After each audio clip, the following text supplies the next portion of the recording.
welcome to Codex, a history of video games. I'm Mike Coletta. And I'm Tyler Osby. And today we are talking about Metroid, specifically Super Metroid. Super Metroid, or as the game itself calls itself in like the opening cutscene, it says Metroid 3. Really? Super Metroid, yeah. And Metroid Fusion says Metroid 4, but we're not talking about that one today. Oh, but this one's better than the original Metroid, right? Because it's Super. Yeah, as is customary, the Super version is always better. Gotcha. Well, I'm excited to learn about it. Yeah, so we've covered the very first Metroid game, Metroid, on the NES, and its direct sequel, Metroid 2, Return of Samus, on the Game Boy. Both of those were groundbreaking in their own right. I mean, Metroid on the NES was, of course, a revelation. Like, nothing quite like it had ever been made. It had like a lonely atmosphere, an eerie aesthetic. It was an awesome addition to any NES gamer's library. And if you don't have it, you should pick it up because there are copies of it everywhere. It's not very expensive. Likewise, Metroid 2 was one of the most ambitious games on the Game Boy in its day, nearly perfectly translating the feeling and the gameplay from the original NES, despite the inferior hardware and monochrome display. And it added gameplay elements too. It wasn't just like a watered down port of the NES experience, which is kind of what Super Mario Land was. It was like more or less the same game as Super Mario Brothers, but just different levels and like some other different stuff, but it was mostly the same game. But Metroid 2 was like a game with its own innovations. And clearly, after last week, so much better than the Castlevania Game Boy games. Let me tell you that much. Yeah, it's true. Yeah, the Metroidvania genre has those two branches of the Metroid games and the Castlevania games, and some of them get better when they go portable, and some of them don't. Yikes. Yikes. But before we get into the development of Super Metroid, let's talk about the grime facts. So, game was developed by Nintendo R&D 1 and Intelligent Systems, which is kind of a second-party developer. I think they were owned by Nintendo. They only make Nintendo games. They still only make Nintendo games. They've made like WarioWare and some other ones. Game was, of course, published by Nintendo.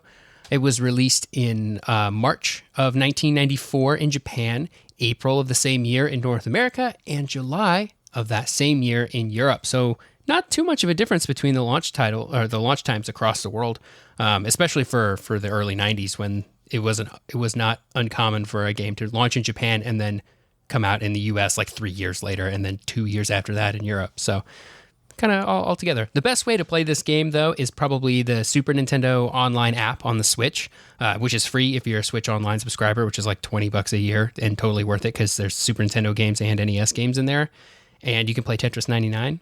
Otherwise, you can pick Mario 35. And Mario 35, which is getting removed at the end of this month, I think. Oh, I forgot about that. Yeah. The whole Mario 35th anniversary stuff is all going away at the end of this month. You can't buy the 3D Super Mario 3D All-Stars, I think, by the end of this month, too. So that's a little bit of a bummer. We got our physical copies, though, because Tyler and I are collectors. That's right. So that's the best way to play it is on your Switch, probably. Otherwise, you can pick up a copy of the original. Like I said, it's not very expensive. The Super Nintendo version actually is a little bit more expensive than trying to find a copy of the original Metroid. Like we're talking original cartridge here? Yeah, if you're trying to like get a physical cartridge that was manufactured in the 90s, you're going to pay a little bit of cash for that. I'm not exactly sure how much it runs for these days, but it's not like a dirt cheap Super Nintendo game. It's one of the more sought after ones. You can also play it on the SNES Classic if you picked up one of those, or anytime Nintendo has put out a Super Nintendo Virtual Console on like the Wii or the Wii U or the 3DS, you can pretty much get Super Metroid on any of those. So that's a good way to play it too. I think they have Super Nintendo games on the 3DS, so you could probably play it there.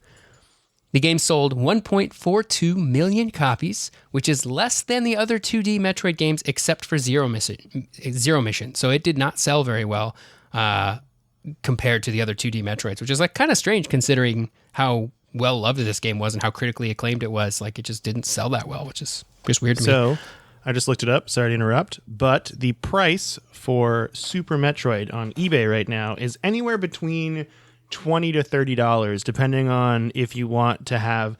It doesn't say it's an original box, but it looks like they've reprinted the box for the sake of it, to have it. Yeah. But you can get it for like $30 for what is this? A 30-year-old game almost? Yeah, 25.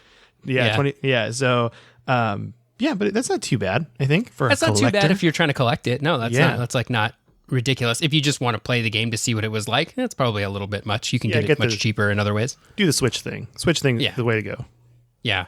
It also runs on any emulator too, which of course you will buy an original copy of the game before you play it on, as is customary. The gameplay style is Metroidvania. It's an action platformer. You pew stuff, you jump on stuff. It's pretty fun. The awards this game got, I can't possibly name them all because nearly every gaming outlet gave it an award. EGM gave it a whole bunch of awards. They gave it Action Game of the Month when it came out in 94. They gave it the Critics Award. They gave it Action Game of the Year in 1994. And in 2003, it topped their best game of all time list. Number one of all time. Wow. Yeah. So it did all right. Average time to complete from howlongtobeat.com, 7.5 hours, which is the longest of the Metroids so far, I think. You do get different endings based on how fast you complete the game. So if it's like under 3 hours, you get the best ending. And that's they all just show Samus in various stages of undress outside of her suit, which is, we probably wouldn't do that today. But those are the different endings that you can get. Metacritic score, there's no Metacritic score because it's too old for that, but it consistently scored at 8 out of 10 or 9 out of 10 or 10 out of 10. Like nothing was below 8 out of 10 for this game. People love this game. It's great. So those are the grime facts for Super Metroid. Did you play Super Metroid back in the day, Mike? Never did, but now I feel like I got to boot up my Switch and give it a go, because that is one of the best things. I mean, obviously Nintendo fanboying here a little bit, but that is one of the best things about that Switch Online. $20 a year, and you get all those old games. And it's so good. Yeah, I think they have all the Donkey Kong countries on there. I think so, yeah. It's it's pretty good how much, because usually Nintendo's kind of stingy with that kind of stuff, but they actually ended up putting a lot of good stuff. Yeah, and I pretty much like the way it works is you can tell if something's going to become a collection when they remove it from there, which I think is kind of funny. You know what I mean? But yeah, oh man, if they got an N64 emulator on there, that would be... I want to play Wave Race really bad. Wave Race 64? Yeah, it was so fun. Oh my gosh, so great. That was a good game. That was it wasn't a launch title for the 64, but it was pretty close. It was like right there at the beginning, I think. Yeah, and that was one of those games I played as a kid where I was like, the graphics are amazing. Look at the water. Look at this water. Yeah. Water was a big deal in the 90s. It still is. When I see a game that's like, this is the best graphics ever, I'm like, yeah, but show me the water. What does the water look like? Yeah, I need to know what I don't know if that's if that's like just like a person from that time period thing where like that's what I look for, or if that's like normal for people in this day and age to look for as well. Yeah, that's a good question. What do you look at when you think of a game that has good graphics? Listeners, send us an email, codexhistorypodcast@gmail.com.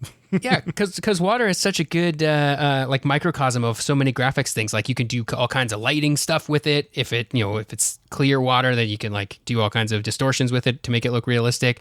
There's physics involved, liquid physics, right? So anyway, I just think it's a good indicator. It is a very good indicator, and I also get really picky in certain games. Like one thing I look for now in first-person shooters: can I see my feet?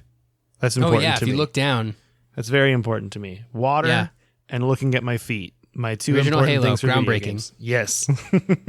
Because you can see your feet. Can you see your feet in Destiny? Yes, you can. All right. Wow, how did I not know that? It's made by Bungie. That's one of the things that they do. And the crazy thing is, when you put on different armor, like your feet change. That's good. Is that alone just because like, how did they do that? It just seems like a lot, for that little detail that probably no one really notices, but I notice, and I think it's great. They do it for you, Mike. Oh, thanks, Bungie, for doing it for me. You know what else Nintendo does for you? What do they do? They made Super Metroid for you. Yeah, right. Sorry, everybody. So let's talk about the development of Super Metroid. So in 1991, Nintendo wanted to make Metroid 3.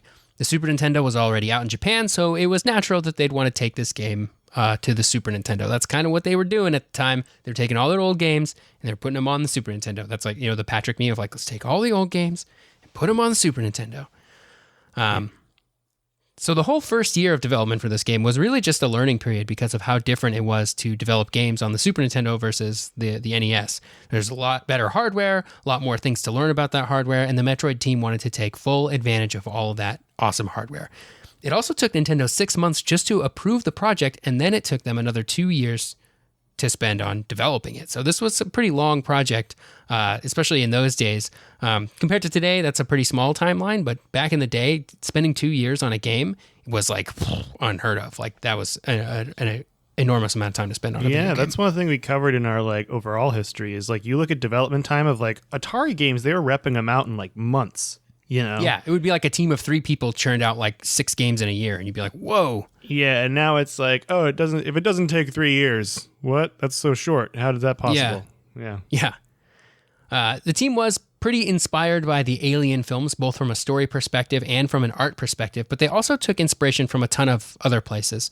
In an interview with Retro Gamer, Yoshio Sakamoto, who is the, I want to say, producer for this game, maybe he wasn't the director, I don't think. He said, I can't list them. There are just too many of them. I think that art builds on art, and there are a lot of games these days that took inspiration from the Metroid series, and so I guess they got to pay it forward a little bit. You know, they got to take their inspiration and make their thing, and now so many things are based off of Metroid, which is pretty cool. Yeah, and that's what makes art and games great. Yeah.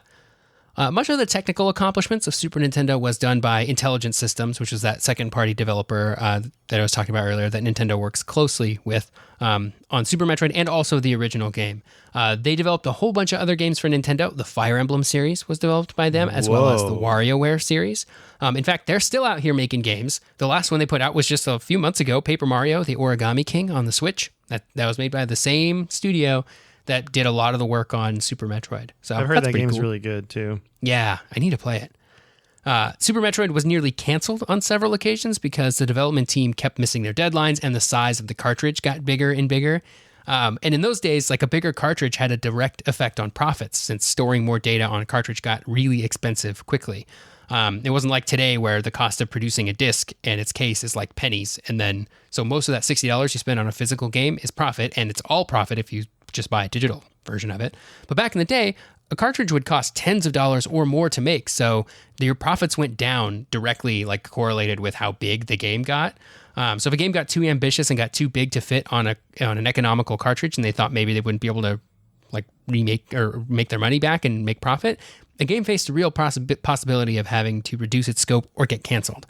And Super Metroid was almost canceled because of that. They were like, this game's too big and we're not going to make any money off of it. I don't know if this is me just getting older and looking at more things that I used to not care about in detail, but the fact that like manufacturing is very interesting to me now. Like how much they can make and how much it costs. Like there was a documentary I watched on board games recently where they talked about board game manufacturing, and that's something I never would have even thought about. Like how much paper does this use? Or in the case of video games, like how much plastic are you using on this cartridge? Because that affects the cost. It's just like bananas.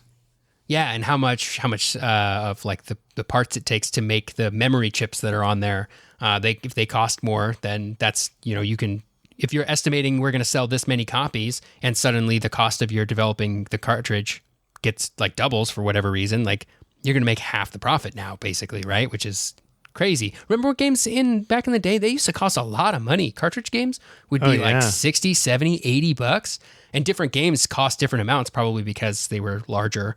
I remember, and so they needed to charge more. I think it was Donkey Kong 64 cost more money because it also came with an expansion pack in that like 64 era. That's something too that I was just like, oh man, yeah. It's crazy to think that the price of games has actually like gone down.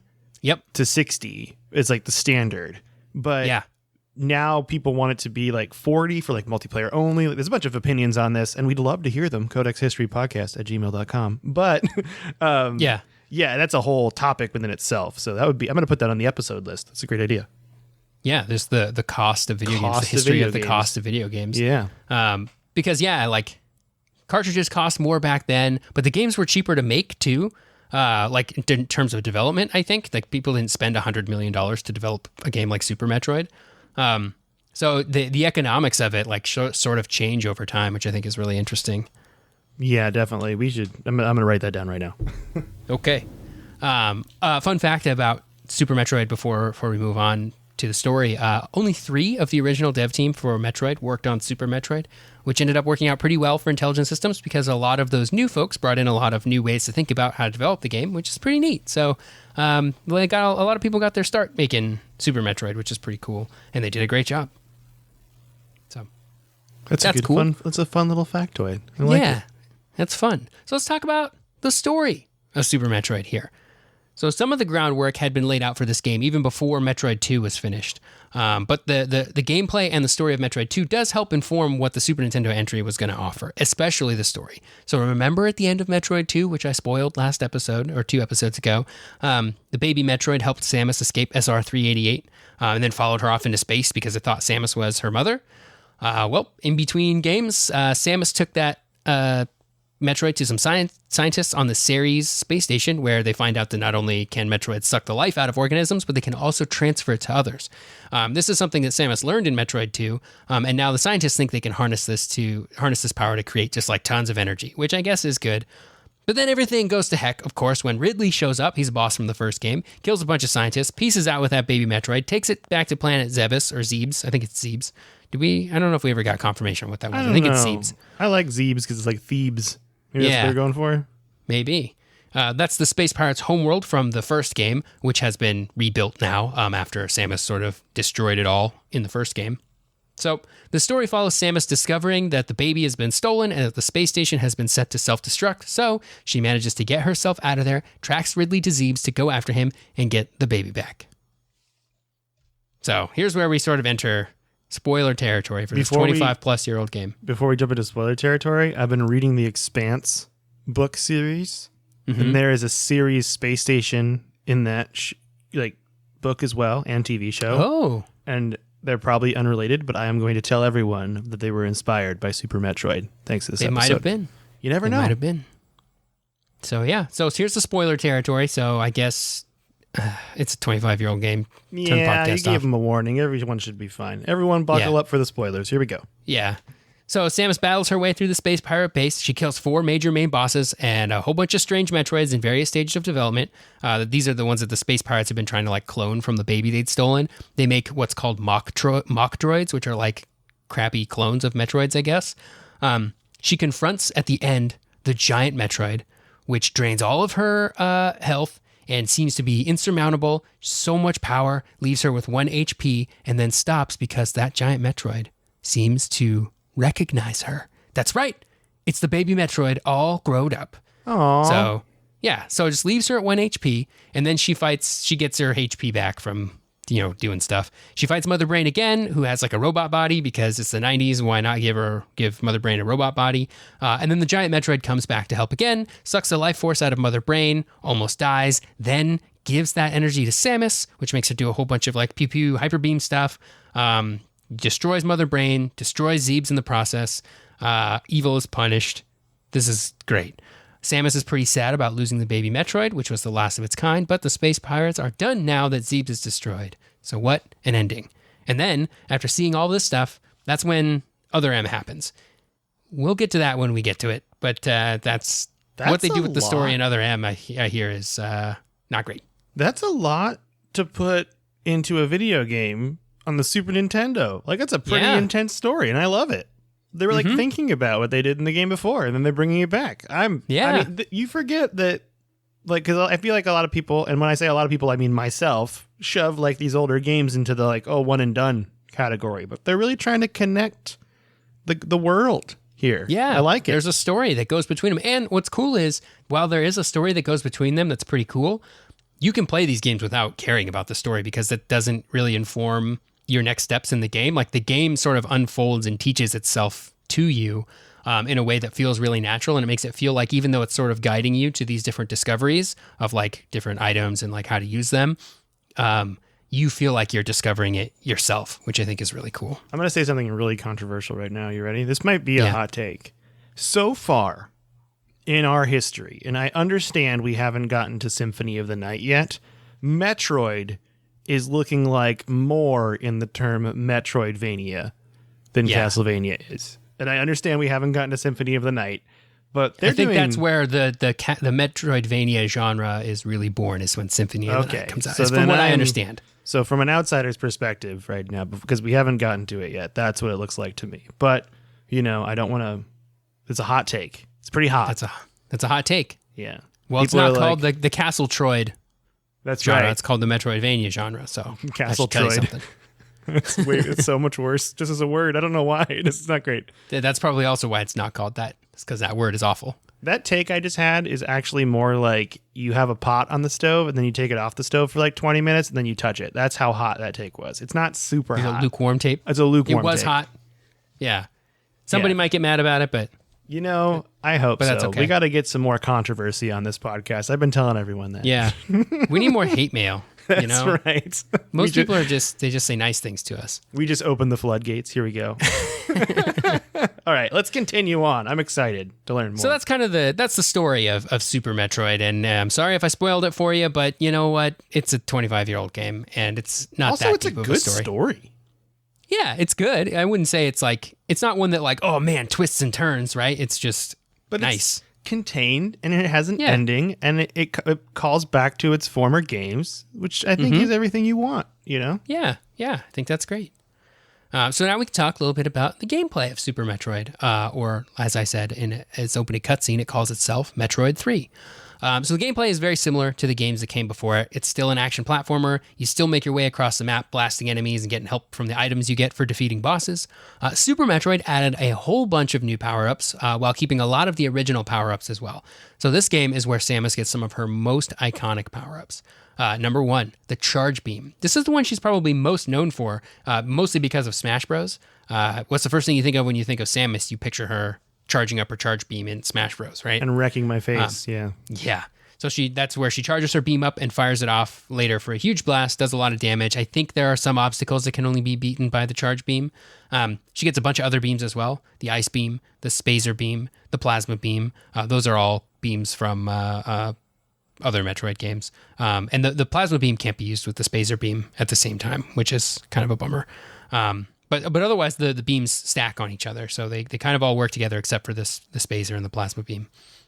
She gets the Speed Booster power-up, which is where after she runs kind of a short distance, she gains a whole bunch of speed and she starts like crashing through different kinds of walls, like the Juggernaut in X-Men, if you're familiar. Oh, very familiar. Very familiar with the Juggernaut. She gets the super missiles in this game, which are like missiles, but super. They do more damage, and they can open open certain types of doors. There's like certain things. And I think when you use them, they each use like 5 missile ammo.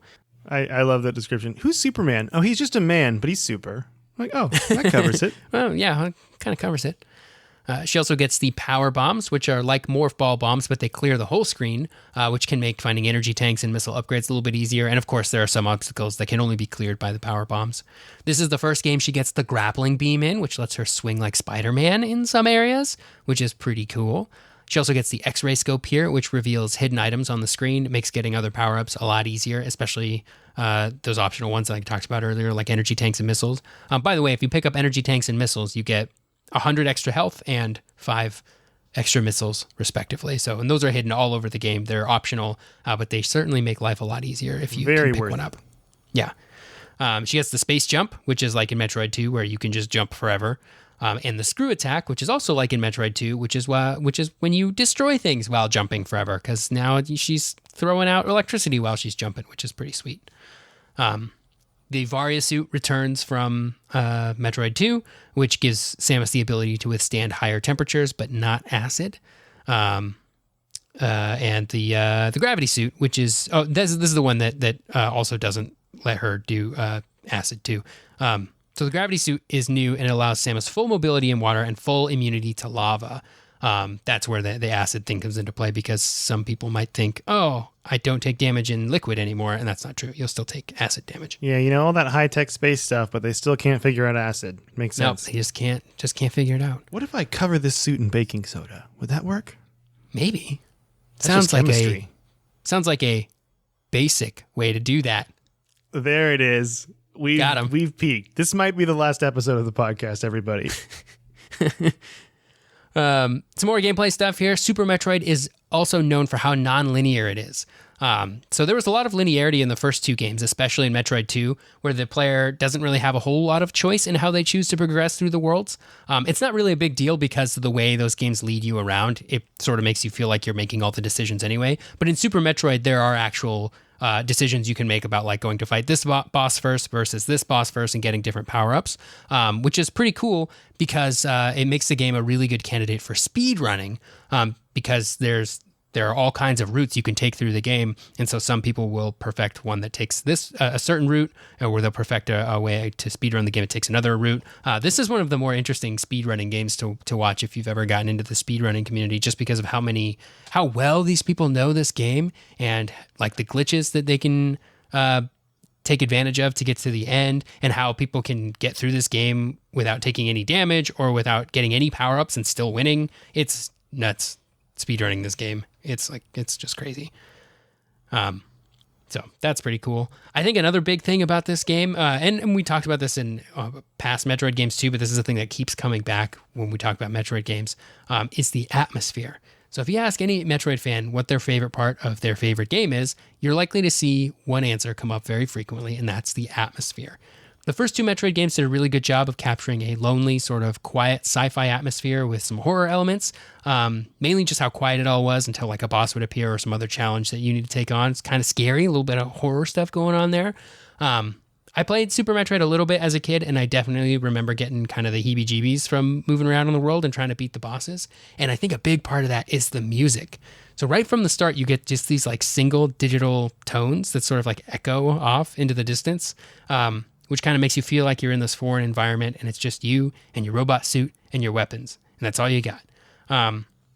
It does have some story bits in the beginning, things I'd call the Super Nintendo version of a cutscene, which sort of sets the story up for you. But after that, you're just kind of dropped in, and there isn't really much exposition that goes on during the game, just like in the first game. And I think this eerie, moody atmosphere is something that would accompany many Metroid games in the future. You're almost always on your own, trying to get deeper and deeper into the game world while also solving a mystery. If you're like into reading all the lore and stuff, you're trying to figure out what's going on. Like in Metroid Prime, there's a whole lot of like, well, what happened to the ancient civilization that lived here, the Chozo?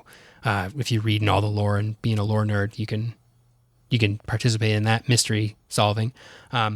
Which is something that this game probably wasn't the first to do, but it was many players' first foray into this like kind of creepy game, and it still sort of gives me the willies. And I think there are some like creepypasta things out there that just are like creepy. I don't know. Well, now I wanted to play it, but now I got the heebie-jeebies. Yeah, it's kind of like BioShock. You know how you get dropped in and it's just very atmospheric and you're kind of all by yourself. The first 20 minutes of BioShock are super spooky because especially if you've never played them and you don't know what's coming, and like.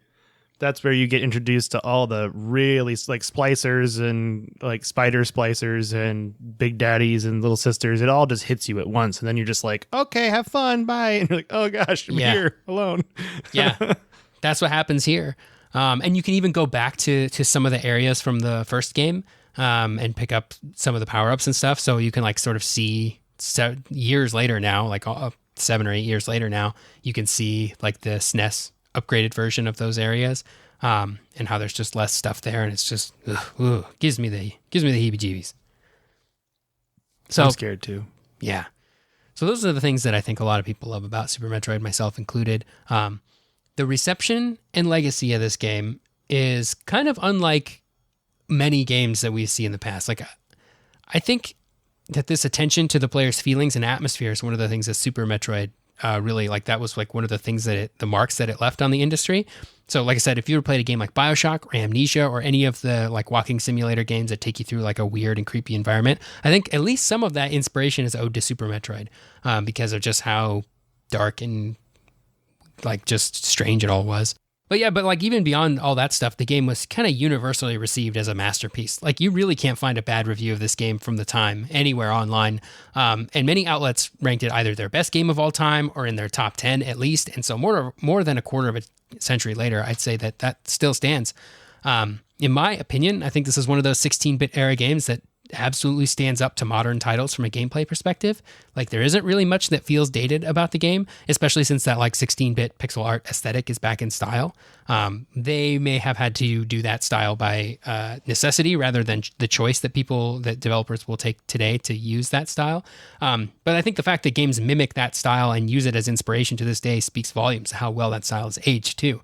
And so maybe that's nostalgia talking, but I really think this era is great because while the hardware had limits, it was capable enough to let artists really express themselves in a way that I think the regular Nintendo and like Atari and things before that, like the artists were too limited by the hardware. With the Super Nintendo gave them just the right amount of limits that let them be creative and like sort of work around those limits, which I think led to some really beautiful, timeless graphics. And I think Super Metroid still looks great today. In a way that, like I said, those original, like the Game Boy and the NES games maybe don't quite hold up as well.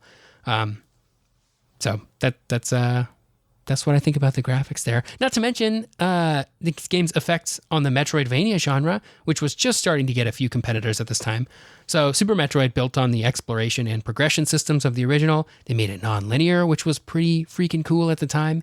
And it affected that genre immensely because if you're going to make a game in that genre now, you can't make it linear, or it's just, you just are doing what Super Metroid did, but not as good.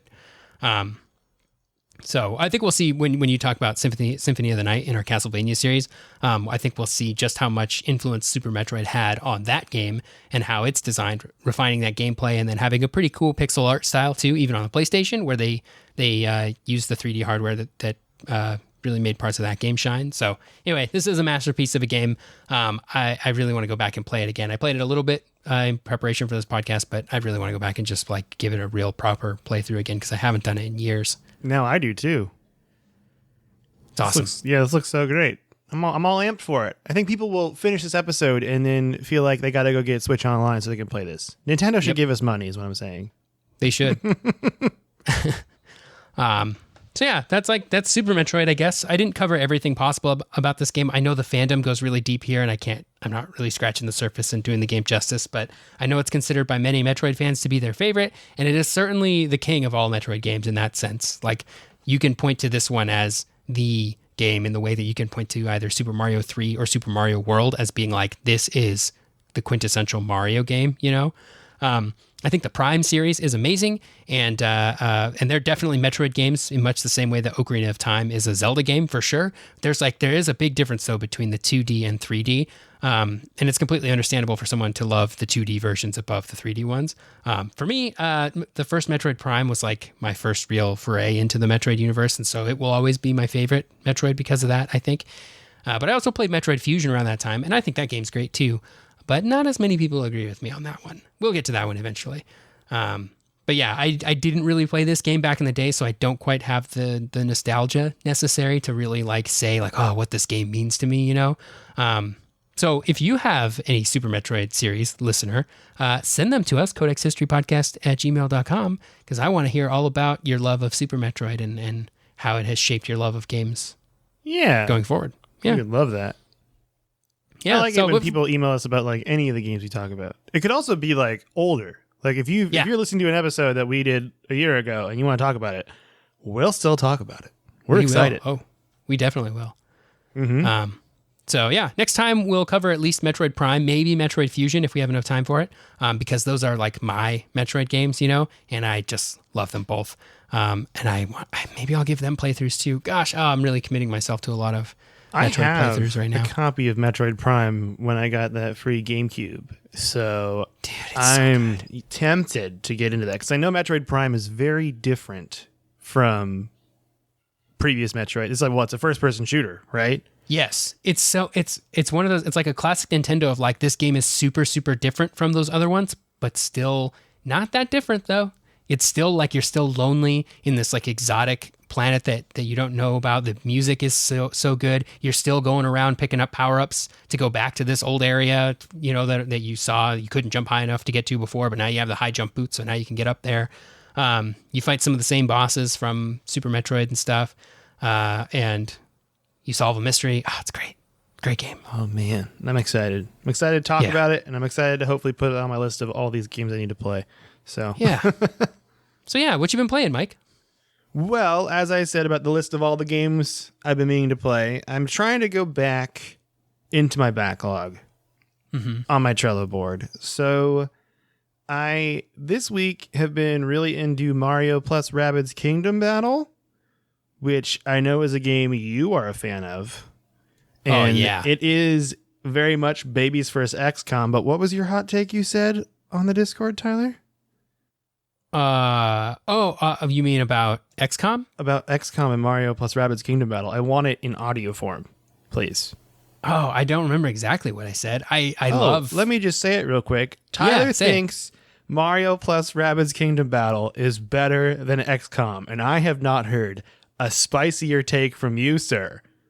That is, I 100% stand by that. As a person who is not really into that genre of games, mostly because they're like XCOM, just a lot going on there. No, and I don't know a lot about XCOM. I played XCOM 2 for a bit. It was so complicated that I had a hard time getting into it. Like, there was a lot going on, and I really like Mario plus Rabbids Kingdom Battle because, as you've said, like, you either hit for 0%, 50%, or 100%. There's no like weird math to do. It feels There's like none of this like 98% chance to hit, but then it misses, right? Which I guess is technically how it should work. But in Mario, it's like, let's not do any of that crap. It's either gonna hit, it's not gonna hit, or it's a coin toss, you know? And you can't be too mad when a 50% one doesn't hit. But you can't be mad when 98% doesn't hit, you know? Yeah, and I'm really enjoying also the whole like in between battle world exploration element of it. Yeah. And it's like weird and funny, and it's got this bizarre story, and I'm really enjoying it. So I've been playing that this week. I've also been playing some Golf Story 2, which is a great RPG on the Nintendo Switch that I bought a while ago. I bought that and Wargroove at the same time, and I need to play both of those games. So I'm trying to play those. But Mario plus Rabbids Kingdom Battle kind of took over. Still playing Apex on Xbox occasionally, and I'm also playing Destiny again, but very much at my own pace and very much what I want to do. And then also I've been playing some League of Legends. I'm trying to play a ranked game a day just to get better at the game. And it is a challenge. But I found Kennen, the electric ninja mouse. It's just so great, and I'm having a fun time. So that's what I've been playing. What have you been playing? Well, this week I finished Spider-Man Miles Morales, the storyline. I had large ambitions to go after the Platinum Trophy, but now that I've finished the story, I'm like, oh, I could just move on to something else. Because I have some hard challenges to do still, and I got to beat the game again on New Game Plus, which I'm not really sure I want to commit to playing through the whole game again, even though it's not that long. I'm just not quite sure about it. That's mostly what I've been playing over the past couple of weeks. I've been playing some League of Legends here and there. We played a little bit of Destiny a couple of nights the past few weeks. Yeah, I want to get back into that. That new pirate gun. We got to get that. Yeah. That'd be fun. We got to get the pirate gun. I like doing the challenges. They're not like super challenging. Like, I'm not trying to just solo a raid. Okay. But I want to like play the raid again, you know, in like hopefully a Sherpa group. That would be chill. And then I want to like get the exotic weapons that are unlocked, and then I'd feel good. You know, I'd feel happy with my experience, because it is a really cheap, like a season in Destiny costs $10, which is pretty cheap for how much time you could put into it when you think about it. Yeah, like that's pretty good. So I bought the season pass because I was like, you know, I'll put the time into it, and I play for like 2 or 3 hours a week, and that automatically makes it worth it. So yeah, it's good. I want to play it with you too. We had a lot of fun times in Destiny. You know, it's one of those games where we have had a lot you of fun times in Destiny. Just talk about nothing while you do something mindless for a while, which is great. Just killing aliens is great. That's right. What else have you been playing? That kind of covers what I have been playing, but I have got my eye on a couple of games that I want to start playing that I will probably start playing pretty soon. One of which is Bravely Default 2. Because you know how much I love me some old school Final Fantasy, and that's basically what Bravely Default is. So I want to pick that up. I also want to play Persona 5 Strikers, because you know how much I love JRPGs, and how much I love Persona 5, and how much I want to just hang out with my friends from Persona again, because I'm friends with all of the people in that world, because I played it for like 100 hours, and we're close. Close personal friends, yeah. And then another one, a little bit... out of left field here, I want to play Ratchet & Clank Into the Nexus, which was the last game that came out on PS3, because the new one that comes out this summer is a sequel to that game and not the reboot that came out a few years ago. I've never played a Ratchet & Clank, and I feel like less of a gamer for it. Dude, you will love Ratchet & Clank. Honestly, we need to figure out a way to get you to play some Ratchet & Clank game very soon, whether that's through an emulator or something, because they're all great, and I think you'll love them especially. Is there a collection of that? Like if I got a PS5 down the line, is there a collection of those games I could play? That's not on be, PS5. Right? You could play the reboot from a couple of years ago because that was a PS4 game. But the rest of them are all PS3 and PS2 games. There was a collection of the PS2 games on PS3. That's probably the best way to play those games. But, are they on Steam at all? Or no? No. They're Sony classic exclusives. Sony. Yeah, that's right. Yeah. Okay, never mind. I had my Same hopes. developer that makes the Spider-Man games. Yep. Oh man, I gotta play Ratchet and Clank. Okay. Didn't they They're make so a good. movie? What? Didn't they make a Ratchet and Clank movie? They did. It was bad. Okay. I have a tweet on my of... account that's I have the picture I took of the crowd when I went to go see the movie with a friend of mine. We were literally the only two people there. We went there on opening day because we both love Ratchet and Clank. We knew the movie was probably going to be rough, but we just had to go see it because it is the kind of game like those characters could make a good movie if they like did it. I was kind of hoping for like a surprise like Lego Movie, you know. The first time I watched Lego Movie, I thought, this might be fun, but it turned out to be like an actual great movie. I had my fingers crossed that Ratchet and Clank could be that, and it wasn't, but I think it had the potential to. Anyway, the theater was empty. There's a picture of it on my Twitter from like 6 years ago. Yeah, that's so weird. Video game movies, we've talked about it before. We've done commentaries, but it's just so strange. I'm excited for the new Mortal Kombat movie. I am. Yeah. Because it looks pretty good, but I also have a real soft spot in my heart for the original Mortal Kombat movie because it's bad, but in like a good way. And I don't want it to like ruin those feelings, you know? I get you. But all right, well, we have one email to read today. Do you want me to read it or do you want to read it? You can read it. Okay, this is great. So before I read this, next week we are doing another mailbag episode because we have actually a lot of emails to read, but I wanted to throw this out today that if you have a question or a topic about anything related to the show or even not related to the show, I don't know, we could talk about our favorite foods for all I care. Okay, but send us an email at codexhistorypodcast@gmail.com because we're going to do that next week, and the discussion episode will be as long as we have stuff to discuss, essentially. So, but we have a lot of emails, so I think it'll be pretty good. I'm excited for it. But this email I'm going to read today is from Jennifer, and it says, "Hello from KC. Hi guys, I absolutely love your show. I've been listening for over a year now, and it's helped me get through many days of work. I love the in-depth look at the history and details surrounding games I grew up loving. I just wanted to say hello and thank you. You guys always put me in a good mood. Currently playing Apex on Xbox. Ooh, I play Apex on Xbox too. And I've been on a Kerbal Space Program kick on PC. I was a physics major, and it required that I have to love rockets." That's a good point. I've never played Kerbal Space Program. I think that's required. I've heard it's really, really good. I've just never played it. Same. I myself have been waiting for the right mood to strike for me to finally pick up The Witcher 3 again. It is a fantastic, but it is such a time sink. Thank you for backing me up on that, Jennifer. I've been having such a hard time. Awesome gaming and many spider butts to you, Jennifer. And she gives us her Xbox gamer tag, but I don't know if she wants me to share that publicly, so I will not say that. But she ends the email, and this is one of the best things in the world, with spider butt. And it's a picture of Spider-Man on a car, and it's just his butt. So thank you so much, Jennifer, for the email. And thank you for saying all the kind words and listening. And yeah, so if you want to send us an email for next week's mailbag episode, codexhistorypodcast@gmail.com. We got some new ratings in on Apple Podcasts. Thank you so much for those. You can also join our Discord. If you want to find the Discord, you can email us or you can send us, if you go to my Twitter page, @mecoletta, I have it pinned to the top. And then if you want to follow Tyler on Twitter, he's @SneakerElf. There you go. And I think that about covers it today. Thank you so much, Tyler. I want to play Super Metroid now. Me too. Really Maybe bad. we should do a playthrough sometime. We could just like sit down and crush this game. We could do that, and we could record it. That'd be fun, right? If we record a little commentary over it, you'd have to play though, because I am just like bad at these older platformer games. But all right, cool. Well, thank you so much for listening. And Tyler, do you want to say bye to everybody? Goodbye, everyone.